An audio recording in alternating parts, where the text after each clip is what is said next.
Hi guys, Chris here with Super Savvy Travelers. Hey, I have some good news, but I have some also really sad news. And the sad news is that our dear friends Justin and Michael have to go back to the United States for family issues, and as a result they have to sell their villa, which they've just finished renovating. Now, if you follow them on Prego Italia, Living Our Italian Dream, you will have seen the before, durings, and afters of their gorgeous villa.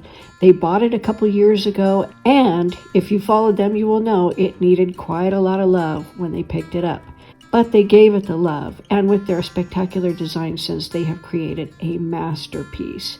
This beautiful villa is in the Baia del Carpano region in Scalea. It has 3 bedrooms, 2 bathrooms. It has all the heat and air conditioning units you need. There are 5 of them. It has a water reservoir tank, so you never run out of water in the summertime.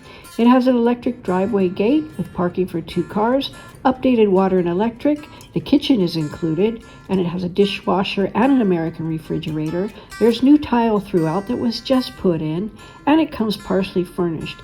But the best part of this, guys, is it has a stunning garden with 180-degree views from Diamante all the way to Sapre in Campania. This is one of the few places where you can look out and see 3 regions at one time: Calabria, Campania, and Basilicata. So take a look, guys. You're going to love this beautiful villa.